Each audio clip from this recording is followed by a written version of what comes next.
He said, now, how can you not believe in God? The Archbishop, ultimately, he will come to making Jesus Christ as God. Now, the Muslim says, no, God is God and man is man. I don't think that our brother has read the Quran. Somebody wars against you, you have a right to fight back, unlike turning the other cheek.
When I look at it, I think that there must be a God, because I mean, otherwise there would be so many people believing in him. Well, I don't read my Bible because I don't think there's a lot of help in it, really.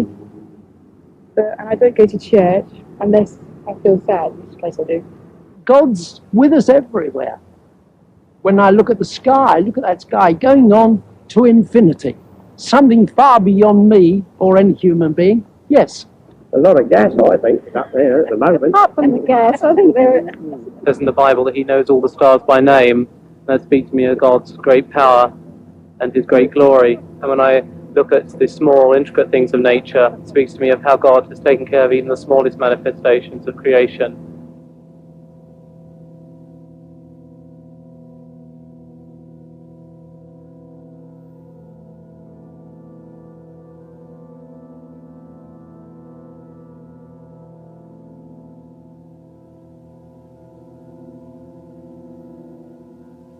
Good evening.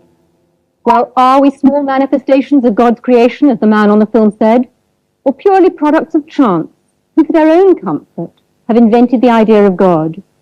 To put it another way, did God create man or man create God? It's a choice everybody's got to make. This book, The Probability of God, that's just been published, makes the incredibly important assertion that modern science is beginning to reveal the existence of a creator God. Its author, Hugh Montefiore, the Bishop of Birmingham, is with us here tonight, and next to him we have Paul Davis, who's the Professor of Theoretical Physics at the University of Newcastle, and then on my left I'm joined by Professor Sir Freddie Eyre, philosopher and logician and well known to all of us, and on my far left Professor Sir Herman Bondi, Master of Churchill College, Cambridge, and renowned scientist and President of the British Humanist Association. We have with us as well a very distinguished audience, and we shall doubtless be hearing from them later on in the programme. But is a discussion on the nature and existence of God relevant today? We've already heard some of your comments, which we recorded when we took a stroll outside St. Paul's Cathedral. To our surprise, we found most people rather interested in the idea of God. What's your God like? Someone I can talk to when I'm feeling on my own, I suppose. The way he's normally portrayed is as an individual, something in man's own image, and I don't believe that at all. I think it's got a lot of value for a lot of people, especially for lonely people and old people, probably. And do you agree? He's my sort of reserve when I'm on my own. He's big, he's got a beard and long hair. Black long hair, yeah, black beard. I don't think he is a black person, but he's just a voice. I think it's great, and it just helps you. And then in the night, sometimes in the dark, you feel so scared. But then when you think of God, you don't feel scared anymore. Tall with a beard, and he's just a great man. So he looks a bit like you in some ways. I do believe there is something that's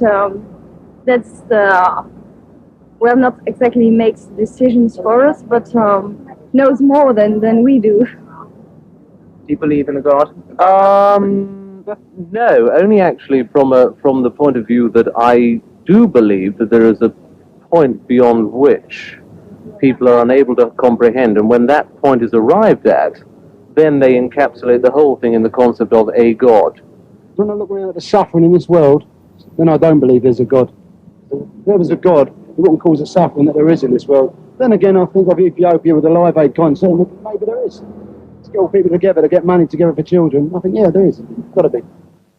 Well, was our universe created by a God or not?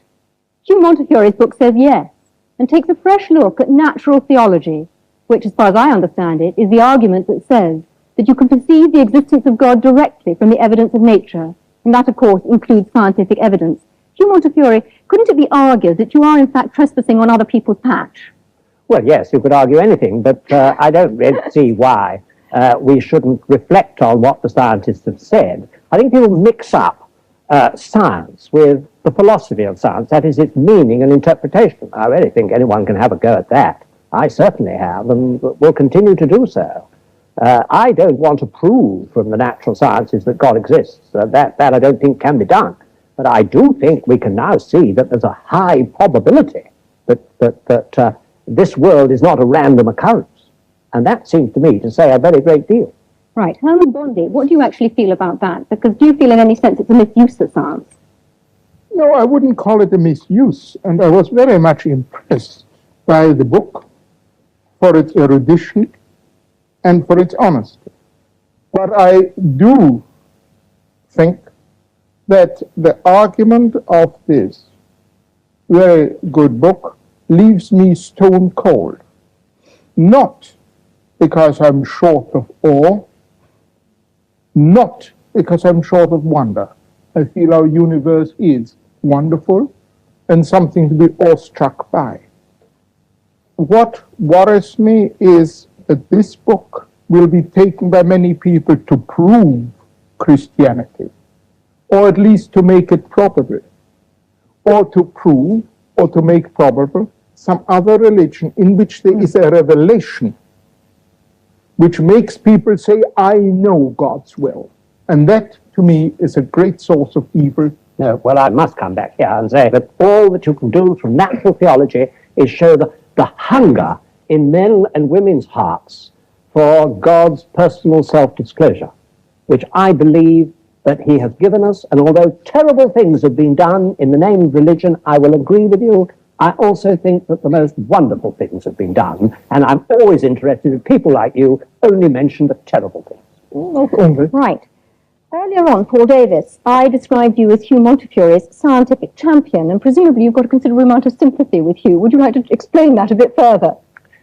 Yes, perhaps I could summarize my own position before I begin. Absolutely. As being perhaps best described as an awestruck agnostic, which is to say that through my scientific investigations, I have become more and more impressed with the incredibly, stupendously intricate nature of the cosmos as we come to understand the universe in greater and greater detail.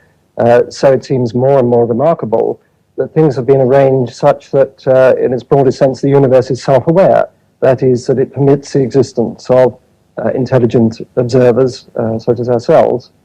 And it seems to me that this is not something which is inevitable, that the world could have been arranged differently, and that the fact that things have been arranged so that we can exist and observe the world, and that, moreover, our existence seems to depend very delicately upon the organization of the cosmos and the nature of the laws of physics.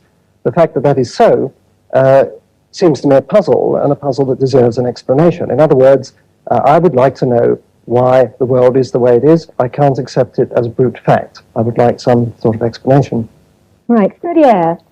I imagine that as far as you're concerned, we've been talking a whole lot of rubbish so far. I'd like to hear your view on the subject. I don't think we've been talking rubbish. I think there's been a lot of bad logic. But that's not quite the same thing. What the last argument comes to is saying the world is arranged as it is, therefore somebody arranged it. Now, this is a very poor argument because it could apply to however the world was arranged. I mean, all that you have said, and all that I'm afraid the bishop has said in the book, which I also admired very much. I thought it was a very honest book and a very erudite book, I mean, to say so. Nevertheless, all he was saying was, there are these causes, there are these effects, and had the causes been different, the effects would be different. Nobody's going to dispute this. What is totally lacking is any justification for the assumption that the world as it is was designed, and had the world been different, it would not have been designed. And in fact, saying it's all designed by God is not an explanation of anything at all. You're just saying, here I give up, but because, and in fact, because they've admitted this, so science goes no further, therefore we're going to bring old Noble Daddy to make us all feel cheerful. That won't do.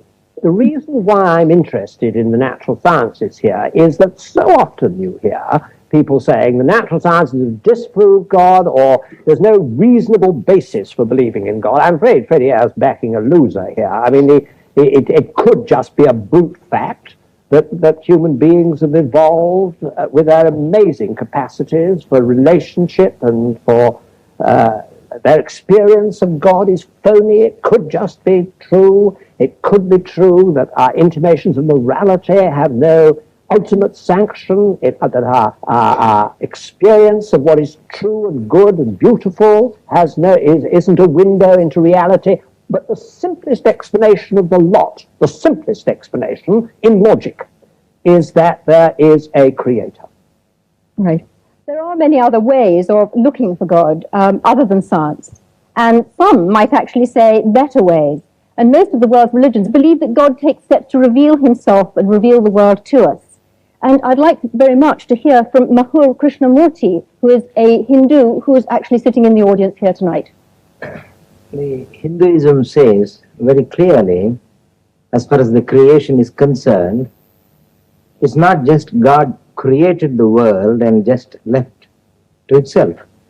God himself became the beings, and the Hinduism strongly believes in God who creates, protects, and ultimately he dissolves. This is the belief of God, and the Hindus worship him with form and without form. The nature is the other face of God, and the Hindu strongly tries to describe the indescribable by worshipping him by various images. Can I go to Ahmed Deedat to talk about the role of revelation? You see, the Muslim believes that God Almighty, he reveals his messages in word form. And in that word form, this book, the Holy Quran, was revealed through the Holy Prophet Muhammad during the 23 years of his prophetic life. And it deals with these problems more directly, instead of guessing. And God Almighty, he reasons with his creation by asking him questions. He said, now, how can you not believe in God? How can you not believe in him, seeing that you were non-existent and he brought you into being? And he will cause you to die, and he will bring you back to life again, and to him will be your return. So how can you not? In other words, the way you have been computerized, the way the Creator made you, you would naturally deflect towards God as the magnetic needle does to. Can I just ask you whether your God is the same God as Hugh Montefiore's, the bishop? It is the same God, except that in our concepts we differ. You see, the Archbishop, ultimately he will come to making Jesus Christ as God, a God incarnate. Now, the Muslim says, no, God is God and man is man. Right, can I move on now? Philip Eden, as a Buddhist, what in fact do you feel about this? Because your concept of God is quite different. Yes, well, as far as Buddhism is concerned, there is rather a different approach. We feel that there is a fundamental reality or truth or ground of being, which of course is in everything and behind everything. I think that many of the followers of theistic religions tend to believe that God is out there somewhere in the cosmos, and that it's necessary for human beings to try and somehow establish a relationship with him. As far as the Buddhist is concerned, that reality is everywhere and in everything, so that the task of the individual is to understand that reality in himself. And that is the methods that are developed in Buddhism to help somebody to come to that realization. We feel that the problem with a creator is that inevitably one must then ask the question, who created the creator? And that, of course, is endless. You can go on and on doing that. So somewhere you have to start with the first cause, and surely the first cause is the universe itself. Man is one way in which the universe experiences itself. But your God is obviously very different then from Hugh Montefiore's God. There's a point that Herman Bondi raised about, the fact that many terrible things have been done in the name of religion, and I think it's perhaps important to point out that probably the reason for this is that people for a long time, I think particularly in the West, have had this concept, I'm here and the truth is over there somewhere, and there is a narrow path that leads to that truth. If you have that concept, which I sort of think of as a fan-like concept, then inevitably, if you believe that you have found the right path, all the other paths are wrong, and your task is to force everyone onto that narrow path. Surely it would be so much better if we had this concept of the truth being, as it were, at the center of a circle. We are somewhere on that circumference, and there are many different paths that lead into that truth.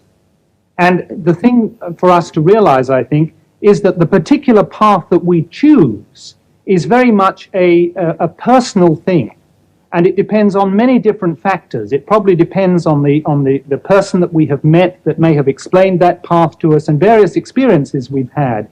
If only we realize, all right, this path for me is the right one at this particular time, but that does not invalidate the other paths. But are you saying, therefore, that there's only one truth, that we only have one truth that we can actually listen to and experience? There can only be one truth with a capital T, one reality. And I think the point is that all the great religions have been trying inadequately in their own way to point man towards that truth.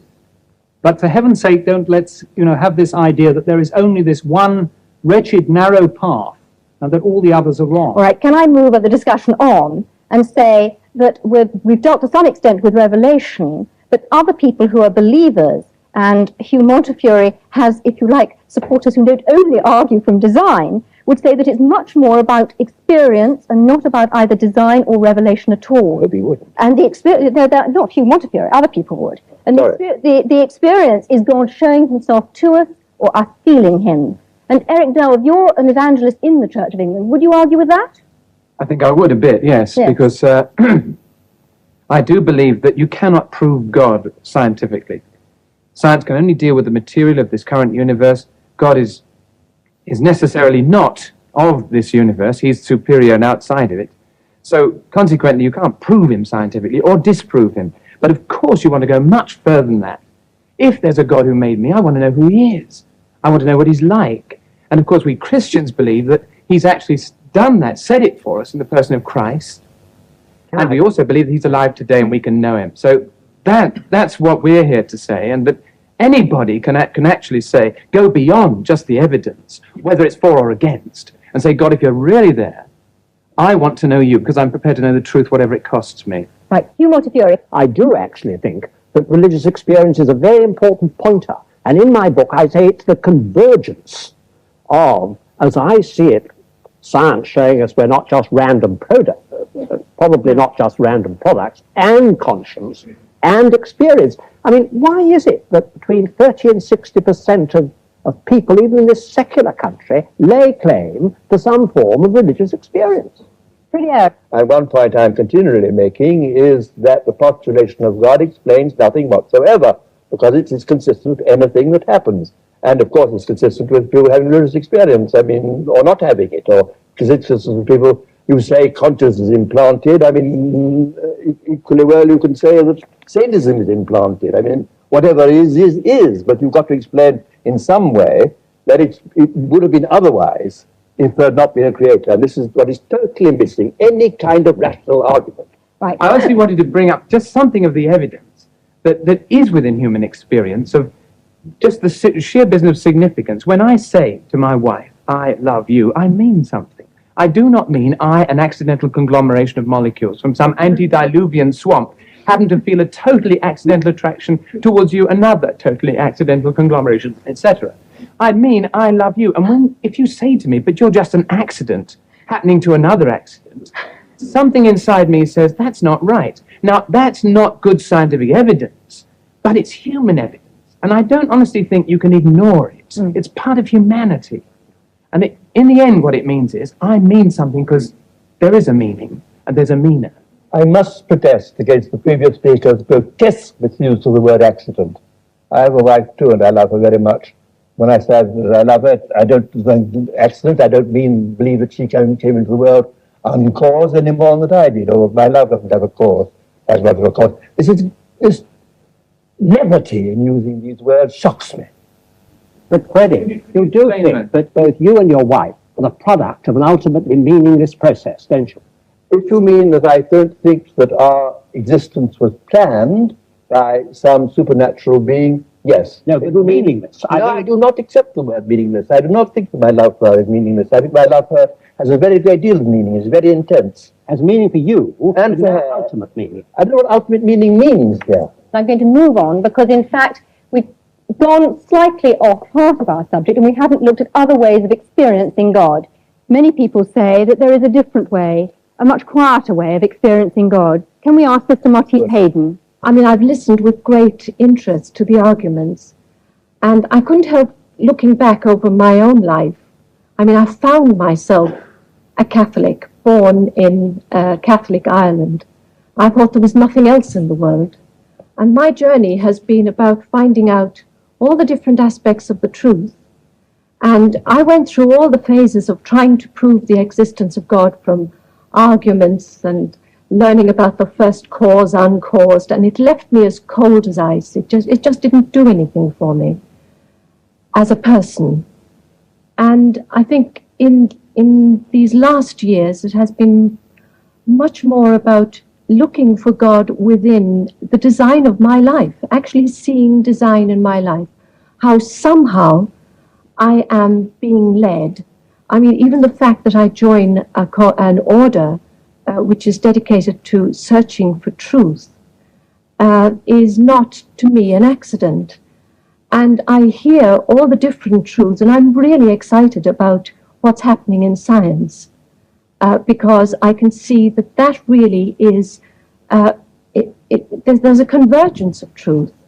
And there's so much more humility. I'm not saying I'm humble, as they say, if you say you are, you aren't. But I'm saying that scientists, theologians, people in general are much more humble than they were, say, 20 years ago. I mean, I was locked in combat with Freddie Eyre 20 years ago or so about conscience. I wouldn't argue that way now. I don't want to. I can't match his mind. And I don't think the mind can actually say it all. I find myself going to my heart about religion. And I just discover more evil in myself and more good as I go along. And the revelation of Christ in Christianity helps me there immensely, because I find that Christ didn't talk theological argument or logical argument. He didn't use any of those. He talked about the lilies of the field. He said the kingdom of heaven is like, that's a simile. So for me, God is revealing himself in me, in everybody. You know, I felt really close to the Buddhist gentleman who was speaking over there. I really felt I can relate to that too. I can look into the heart of a rose and it speaks to me. I can also look into the Bible and it speaks to me. Professor Eyre, are you going to say that that's not a valid experience and that that's not a valid argument? I think it's not an argument at all. It's a very moving personal position, which I should last to want to say. Right. Well, this debate hasn't included one essential element, and that's looking at the alternative choice that belief in God is totally man-made. Hans Isaac, how do you view that? Well, as an atheist, of course, I can't believe that God created man. I think my parents had something to do with it. I have a distinct feeling that we're taking too provincial a view of the terms God and religion. We think of it in terms of dear old Pink Church of England. But of course, that is only one very small aspect of religion. Both Torquemada and St. Francis of Assisi were religious and had an image of God, but they were very different images of God, one from the other. the Ayatollah Khomeini and Bishop Montefiore, I'm sure, have quite different gods in mind when they think about religion. Even the Jehovah of the Old Testament is very different to the kind of God that the bishop is talking about. So I think it's very important to realize that if man creates God in his image, as I'm sure he does, he has many different needs and consequently creates many different types of God. Can you define that a bit more closely? What are you actually saying? I mean, I can see Hugh Montefiore blenching, but can you actually simplify that a little for our audience?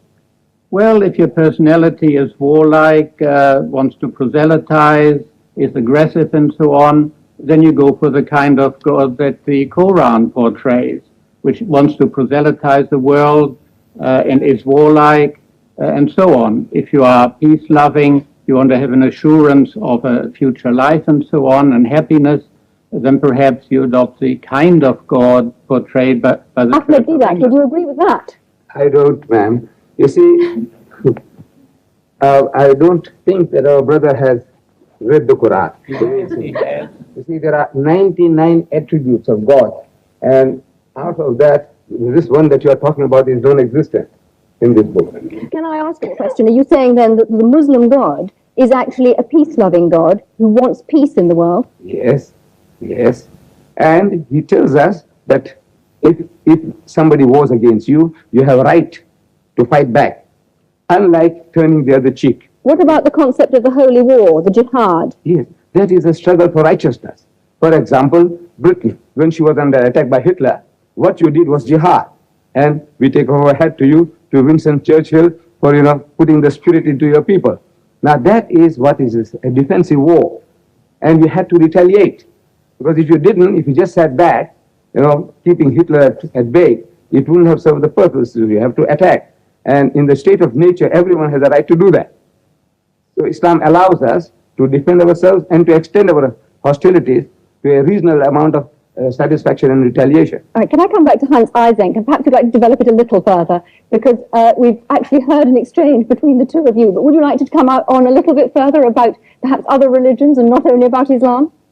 Well, it's not so much a particular religion, because within each religion you have all sorts of different gods. As I was trying to say, that of Torquemada and that of Francis of Assisi are all Christian gods. They're entirely different. So man creates God in his own image, even within a given religion, and certainly between different religions. The God he needs will be a different God according to his own personal requirements and to the kind of society in which he lives. Our society is different to that of the time of the Crusades, and consequently we need a different kind of God. Can I ask you then about the role of conscience, and where does conscience come from? Well, psychological experiments on conscience have shown pretty conclusively that you can manipulate it and create it through a process of social learning, Pavlovian conditioning, and so on. It is something that is acquired through social influences. So there is also a strong genetic factor in it. In other words, altruism, the tendency to do good to others, is certainly, to some extent at least, genetically controlled, in the sense that if you look at identical and fraternal twins, there's a much higher correlation within the identical than within the fraternal groups. And the same is true of religion. I think that's a very important point, that religious beliefs are in fact genetically controlled. Professor Eyre, where do you think conscience comes from? I entirely agree with the last speaker. I have no quarrel with that at all. Anybody in the general audience? Yes, in the front row. I'd like to throw out a definition that might be helpful to some people of the difference between religion and Christianity, because there's a distinct difference. Religion is largely man, by his own efforts, some of which have been demonstrated tonight, in terms of mental gymnastics, trying to get to God and looking at the most powerful thing, like the sun, and bowing to that. Christianity is God coming for man. And I was interested in Herman Bondi's remark that he's an anti-revelationist. If there's a God at all, there's no way we can know anything about him by guesswork, only that he should reveal himself to us, which he did in the person of Jesus Christ and became human. But where does conscience come from? Conscience is given to us by God, and we are in the process of numbing it and pushing it down to suit our own purposes and interests, which is called selfishness. Other people in the audience, where does the conscience, where's the idea of conscience come from? Yes. I would say the conscience comes from the human soul. It's the human soul speaking out and crying out for release. Okay, it's not just fear. Do you not think that it's an animal fear, a fear of being found out? Yes, Daniel Rubinstein. I think it's a sort of fear of alienation, really, being cut off from the rest of the community. And I think perhaps that, for instance, that Live Aid event demonstrated a huge sense of community. Everybody wanting to join yeah, in. Herman Bondi, would you share that? Well, I certainly feel that we are basically herd animals, and that all herd animals must have feelings like conscience. You also, what do you feel? Well, I don't think conscience is to be equated with either wish fulfillment or going with the herd, because my conscience often forces me to stand out from the herd. I think it is the God-given means by which I have to act responsibly. And I think that is how it's evolved is something for the I don't understand it in animals. I look to the scientist, I look to the psychiatrist to see how it functions with the ego and the superego. I'm not talking about that. I'm talking about what it actually is. I think it's the God-given faculty by which we can behave responsibly, and it's not to be equated with things like utility or welfare or wish fulfillment or anything like that. I must protest against this assumption certain categories are God-given as opposed to others. I disagreed, for example, with your physician when he talked about love. Indeed, I mean, love is a human emotion, but there's no particular reason to single that out as pointing to the existence of a supernatural being any more than the other human emotion. I mean, all human emotions are to be accounted for in the same sort of terms, in the kind of terms Professor Ising or one of his colleagues would account for them. And just to single out love is quite arbitrary. I mean, the assumption is that we are naturally egotistic, predatory, and so on, and that only because of some supernatural agency do we behave decently to one another. This is absolutely contrary to the facts. We have, in fact, as even David Hume pointed out, principle of sympathy, innate principle of sympathy, as well as an innate principle of egoism. And one no more needs a divine explanation than another. William Hackney. Look, let's get this straight. There is no reason on earth why we shouldn't go around acting like perfect pigs to all the country. There is no big Monty Python foot poised to come and squash us if we act badly. Yet, a lot of us do act well towards our fellow man. But why should we not? That was just the point that I was making. Because I was just protesting against your assumption that it's somehow natural for us to want to be decent to one another and unnatural to be decent to one another. What possible ground have you for that assumption? In this world today, my experience is that it strikes me that more people are being unreasonable to each other than are being reasonable. Well, in that case, you should be Manichaean and believe in the devil.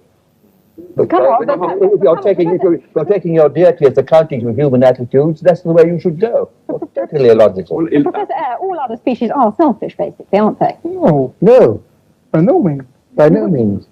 Go ahead. Herman Bondi. But I wasn't saying that our being herd animals means that everybody has to move with the herd. What I do mean to say that we are not solitary beings. We've got to have the faculty, as other animals live together, to get on in some fashion with each other. Tina Mehta. You just mentioned the devil with great aplomb. But the devil's best trick is to make man believe he does not exist. And I think that's what the problem is, that, we are in a state of chaos suddenly instead of harmony. And it is the state of harmony that we are trying to create in this world, and not distort the minds of children by showing them violence and explaining that violence is necessary to bring about harmony. Krishnamurti. Agree. Hinduism clearly says, what is God? Answer to our dear friend's question. God is truth, God is love, and God is good. Whatever name you call, it is God. Why allergy to the name God? Love, beauty is God. So you don't actually feel that he's supernatural, that God is supernatural. Hugh Montefiore, what do you feel about that? Well, I do think that God discloses himself in the smallest particle of matter, and in our human relationships, and in love is to me a window into God. But I do think that he has supernaturally disclosed himself to us. That's why I'm a Christian, because I believe that he has been incarnate. As you said, that's what Christians believed. I believe God was incarnate and suffered the worst that people could do to him. And this is, to me, the only way I can see my way through the problem of evil. Can I just remind people, and perhaps humanitarian in particular, of Einstein's concept of God, which was, yes, God who made the universe in wonderful ways, but had not the slightest interest in us human beings, and was a totally impersonal thing that couldn't possibly care for our prayers. I want to talk to a psychologist next, Leslie Francis. I would like to go back to the question you keep asking. Did God create man, or did man create God? And I see that as a deceptively simple kind of language used. They're two completely different order questions. It is for the theologian in me to come to the question, did God create man? But the psychologist in me would want to answer your question in a different way. Did man create the image of God? He cannot go beyond looking at image. And I suspect what we've heard in the discussion tonight is a whole lot about the variability in the image that is used. But we haven't been able to get onto the ontology beyond that image. I'm sorry, everybody, but we've run out of time. The choice that is open to us is whether God made man or man made God. It's now over to you.